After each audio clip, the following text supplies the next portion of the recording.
Hello बच्चों, कैसे हैं आप सब। उम्मीद करती हूँ हमेशा की तरह अच्छे होंगे। बच्चों, आज का जो हम लोग उपयोजित लेखन हिंदी में पढ़ने वाले हैं आज के इस हिंदी कालांश में, वो बहुत ही इंटरेस्टिंग है।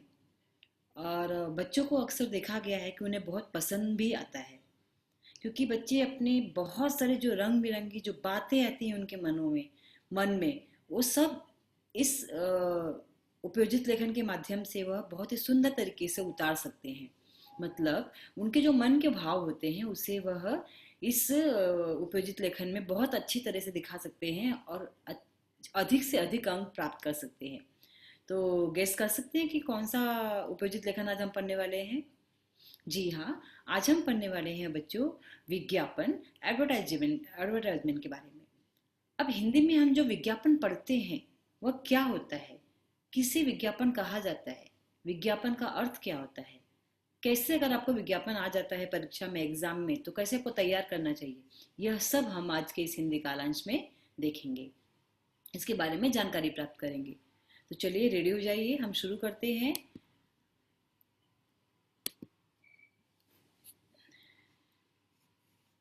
उपयोजित लेखन जो है हमारा, उसमें हम अगला जो हमारा विषय है बच्चों, वह पढ़ने वाले हैं विज्ञापन।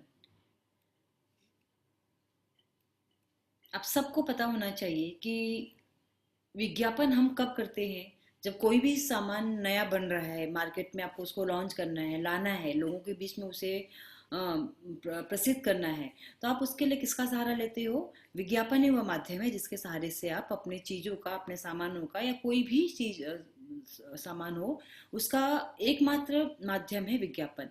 एडवर्टाइजमेंट के द्वारा ही हम किसी भी चीज़ को लोगों के बीच लेके जा सकते हैं। तो विज्ञापन जो है वह बहुत ही मज़ेदार विषय है, और इसको तैयार करने में भी लोगों को बहुत अच्छा लगता है, क्योंकि हम इसमें अपने मन के जो भाव है बहुत ही सुंदर तरीके से दिखा सकते हैं। तो अब हमें समझना है कि सबसे पहले कि विज्ञापन होता क्या है।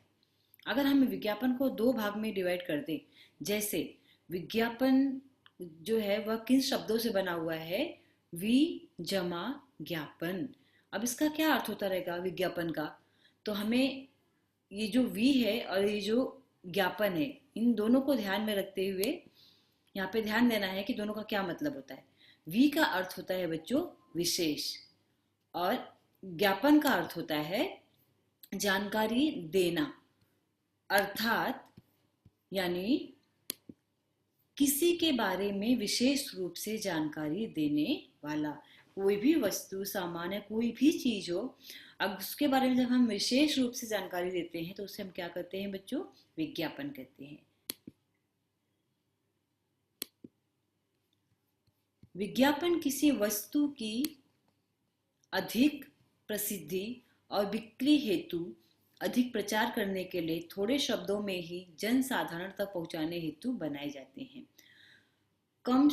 अधिक प्रसिद्धि और बिक्री हेतु जब हम अधिक प्रचार करने के लिए जाते हैं तो उसे थोड़े शब्द में अगर हमें दिखाना है तो वह विज्ञापन ही माध्यम है जिसके द्वारा हम अपने सामान का प्रचार प्रसार कर सकते हैं सामान्य के बीच। विज्ञापन का उद्देश्य अधिक से अधिक लोगों तक जानकारी पहुंचाना होता है। वर्तमान समय में विज्ञापन को देखकर व उससे प्रभावित होकर लोग उस वस्तु को खरीदते हैं। सही बात है ना, जितना हम जिसके बारे में बढ़ा चढ़ा के बताएंगे, अच्छे से बताएंगे, उतना ही लोगों को लगेगा कि हाँ ये सामान बहुत अच्छा है। जैसे उदाहरण के लिए अगर आप देखो तो जो भी हम लोग आजकल टीवी पे जो भी एड्स हम लोग देखते हैं उसमें बताया जाता है, किसी भी वस्तु का जो ऐड किया जाता है, वो कोई सेलिब्रिटी कर रहा हो, कोई क्रिकेटर कर रहा हो, कोई भी कर रहा हो, तो उसके बारे में वो बहुत ही अच्छी तरीके से बताते हैं ताकि लोगों के बीच में उसकी जो एक अलग ही इमेज, एक अलग ही ख्याल लोगों के मन में बने, जिसकी वजह से वह सामान लेना पसंद करते हैं। लड़कियों का सबसे बेस्ट एग्जांपल है फेयर एंड लवली क्रीम का। अगर वो जो लड़कियां उसका ऐड करती हैं, एडवर्टाइजमेंट करती हैं, अगर वह विज्ञापन वो बहुत ही सिंपल तरीके से बनाए तो किसी को भी अच्छा नहीं लगेगा।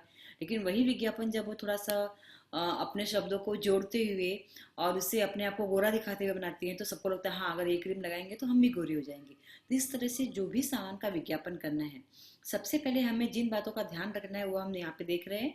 उसके साथ में हमें उस चीज़ को बहुत ही हाईलाइट करना है ताकि जो जन साधारण लोग हैं उनके बीच में जो हमारी बात है वो पहुंचे और हमारे सामान को वे ज़्यादा से ज़्यादा खरीद सकें। आज का युग प्रचार एवं प्रसार माध्यम का युग है। प्रचार प्रसार में विज्ञापन एक महत्वपूर्ण स्थान रखता है। विज्ञापन प्रायः 3 प्रकार के होते हैं। कौन से 3 प्रकार के होते हैं बच्चों? विज्ञापन 3 प्रकार के होते हैं। पहला होता है वस्तु संबंधी। वस्तु संबंधी अर्थात साबुन, तेल, पाउडर, शैम्पू, गृहोपयोगी मतलब घर में जो उपयोग वाली वस्तुएं होती हैं आदि। दूसरा है स्थान संबंधी, दुकान, मकान, फ्लैट आदि। व्यक्ति संबंधी, किसी पद पर नियुक्ति के लिए लायक व्यक्ति की खोज, जैसे वैकेंसी वगैरह आती है, जब भी आप देखते हैं कि उसके लिए जो पेपर में वैकेंसी वगैरह आती है तो उसे हम क्या बोलते हैं? व्यक्ति संबंधी विज्ञापन।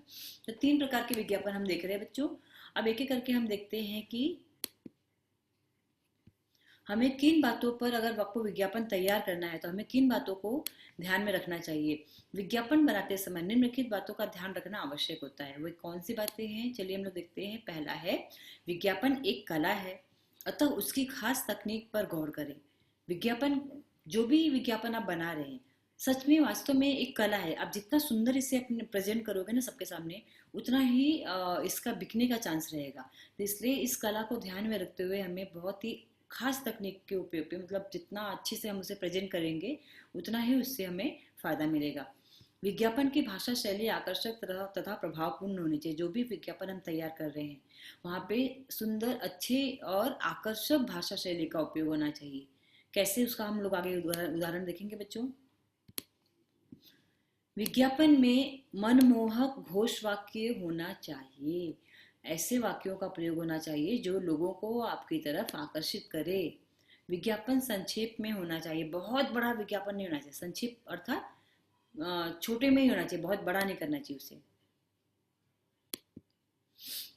5वां वाक्य है बच्चों, जिस वस्तु का विज्ञापन बनाना हो उसका चित्र रंगीन, स्पष्ट, बड़ा व आकर्षक हो, ताकि लोग उसे देखें और उनका रुझान हमारे साइड हो। विज्ञापित वस्तु को एक नाम दें। जो भी विज्ञापन हम लोग कर रहे हैं, जिस भी वस्तु का, उस वस्तु को एक नाम दे देना चाहिए जिससे हमें विज्ञापन तैयार करने में आसानी हो। विज्ञापित वस्तु की विशेषताओं के बारे में लिखना चाहिए। जो भी हम लोग जिस भी वस्तु की विज्ञापन कर रहे हैं ना, उसके बारे में हमें अच्छे से लिखना चाहिए। जैसे उसका मूल्य क्या है, उसकी गुणवत्ता मतलब क्वालिटी क्या है, कंपनी आदि, जिससे जो भी पढ़े उन्हें पूरी जानकारी मिले उस वस्तु के बारे में। 8वां, प्रस्तुतिकरण में नवीनता होनी चाहिए। हमेशा कुछ न कुछ नए शब्दों का प्रयोग कीजिए जिससे लोगों का आकर्षण, रुझान जो होगा हमारी तरफ होगा। अब हम देखते हैं कि विज्ञापन 3 प्रकार के होते हैं। पहला देखते हैं व्यक्ति संबंधी विज्ञापन। व्यक्ति संबंधी विज्ञापन का उद्देश्य किसी कार्य या किसी पद पर नियुक्ति के लिए के योग्य व्यक्ति की खोज करना होता है। जैसे ऐसे विज्ञापन आया, चौकीदार, सेल्समैन, रसोइया, मैकेनिक, ड्राइवर, इलेक्ट्रिशियन, मैनेजर आदि के बारे में होते हैं। ये विज्ञापन प्रायः अखबारों में दिए जाते हैं। दूसरा है बच्चों स्थान संबंधी विज्ञापन। स्थान संबंधी विज्ञापनों में मकान, फ्लैट, दुकान आदि को लीज या किराए पर देने, बेचने, खरीदने से संबंधित विज्ञापन शामिल होते हैं। तीसरा है बच्चों हमारा वस्तु संबंधित विज्ञापन।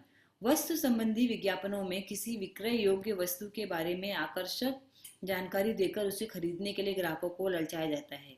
ऐसे विज्ञापन अखबार, रेडियो, टेलीविजन और इंटरनेट पर प्रसारित होते हैं। वस्तु संबंधी विज्ञापनों में केश तेल, शैम्पू, साबुन, पाउडर तथा खाद्य पदार्थों से लेकर फर्नीचर, मोबाइल, कंप्यूटर, कपड़े, ज्वेलरी और नए नए वस्तुओं तक के विज्ञापन शामिल होते हैं। जैसे अभी तक तो हम लोगों ने देख लिया कि कितने प्रकार के विज्ञापन क्या होता है, किस तरह से हम, जो हमारे दर्शक हैं या जिनके बीच में हम विज्ञापन करने जा रहे हैं, वो उनका रुझान हमारे साइड किस तरह होना चाहिए, ये सब बातों को ध्यान में रखते हुए अब हम एक यहाँ पर उदाहरण देखेंगे कि अगर आपको चॉकलेट का विज्ञापन तैयार करना है तो आप किस तरह से कर सकते हैं। देखिए, पहले तो आपको जो भी आप बनाओगे ना उसको बॉर्डर में ले लेना है, ठीक है। बॉर्डर में लेने के बाद उसको थोड़ा सुंदर कलर पेन का उपयोग करके उसे तैयार कर दीजिए, जिससे कि जो भी देखिए एक बार पहले उसका ध्यान उधर जाना चाहिए। फिर जो भी जिस चीज़ का है उसको एक नाम दे दो, उस नाम को हाईलाइट कर दो, उसके चित्र निकाल दो और उसके बारे में बहुत अच्छी अच्छी बातें लिख दो, उसका दाम लिख दो, कहाँ पे मिलेगा ये सब लिख दो। तो इस तरह से आपका विज्ञापन जो है बच्चों तैयार हो जाएगा और इसमें पूरे अंक मिलते हैं अगर आप अच्छे से तैयार करते हो तो। जैसे हम लोगों ने चॉकलेट का किया, यहाँ पे लिखा है डेयरी मिल्क, सिल्क मिल्क, ये सब लिखा है ना। इस तरह से आप बहुत सारे चॉकलेट के चित्र निकाल कर दिखा सकते हो। इसमें पॉइंट्स को हाईलाइट कर दो। पहले तो यहाँ पे इन्होंने दिखा दिया कि दाम 10 रुपए से शुरू है ये। फिर खाओ और दूसरों को भी खिलाओ। ये सब बातें जो होंगी ना आपकी, जो अच्छी बातें जो है, ये प्लस पॉइंट है। जिससे क्या होगा, जो भी विज्ञापन आप तैयार करोगे वो दिखने में अट्रैक्टिव भी लगेगा और लोगों को अपनी तरफ आकर्षित करेगा। दाम उम्मीद से कम, स्वाद उम्मीद से ज्यादा। सीधे इन सब मुहावरों का उपयोग वहां पे होना चाहिए। हाँ, एक पर एक बिल्कुल फ्री, ये करके आप जो भी लेने वाले लोग हैं उन्हें अपनी तरफ बुला रहे हो। ऑफर सीमित है, आज ही अपने पास के किसी भी दुकान से खरीदिए। मतलब आपको ये पता भी दे देना है। कभी कभी हम यहाँ पे फ़ोन नंबर भी मेंशन कर देते हैं, तो आपको अपना फ़ोन नंबर नहीं, कोई भी रॉन्ग फ़ोन नंबर डाल दो अगर आप विज्ञापन एग्जाम में तैयार कर रहे हो। तो इस तरह से आपको पूरा जो एक इन्फॉर्मेशन होता है, जो भी आप विज्ञापन तैयार कर रहे हो उसका देना चाहिए। उसको कलर पेन के उपयोग से रंग बिरंगा कर देना चाहिए। चित्रों के द्वारा उसे और सुंदर आकर्षित बनाना चाहिए, जिससे जो भी विज्ञापन आप करो वो आप लोगों के बीच में बहुत ही आसानी से लेके जाओ। उसका दाम, उस पर क्या ऑफर है, ये सब वहाँ पे मेंशन कर दो। तो इस तरह से आप बहुत ही आसानी से कोई भी विज्ञापन तैयार कर सकते हैं। तो बच्चों, उम्मीद करती हूँ कि आज जो हम लोगों ने देखा है कि विज्ञापन लेखन क्या होता है, वह आपको अच्छे से समझ में आया होगा। विज्ञापन क्या होता है, उसका अर्थ क्या होता है, कितने प्रकार के विज्ञापन होते हैं, वो एक कौन कौन से हैं, और किन बातों को ध्यान में रखकर हम कैसे विज्ञापन तैयार करें, वह सब आज के इस हिंदी कालांश में हम लोगों ने पढ़ा, देखा और समझा। तो उम्मीद करती हूँ कि आप घर पे थोड़ा सा प्रैक्टिस करेंगे। अलग अलग आप ले सकते हैं। जैसे आप पुस्तक के लिए ले लीजिए, आप कोई साबुन का विज्ञापन तैयार कर दीजिए, आपको जो पसंद हो। आप छतरी का विज्ञापन तैयार कर सकते हैं। ऐसे बहुत अनेकों विषय हैं आपके पास। तो प्रैक्टिस करके घर पे देखिए कि आप कौन सी विज्ञापन कैसे तैयार कर पा रहे हैं, जिससे आपको एग्जाम में यह बहुत ही आसान पड़ेगा। तो अच्छे से प्रैक्टिस कीजिए बच्चों, और जो भी पढ़ाया जा रहा है उसे नोट डाउन कीजिए और अच्छे से रहिए, खुद भी हेल्दी रहिए और अपने आसपास भी लोगों का ध्यान रखिए। जो पढ़ाया जा रहा है उसको जरूर से जरूर नोट डाउन कीजिए और प्रैक्टिस कीजिए। अलग अलग विषय को लेकर इस पर प्रैक्टिस कीजिए, क्योंकि जितना आप प्रैक्टिस करेंगे उतना ही आसानी से आपको यह विषय समझ में आएगा। ठीक है बच्चों, फिर अगले वीडियो में मिलेंगे। तब तक अपना ध्यान रखिए, जो भी पढ़ाया जा रहा है उसे ध्यान दीजिए। धन्यवाद बच्चों।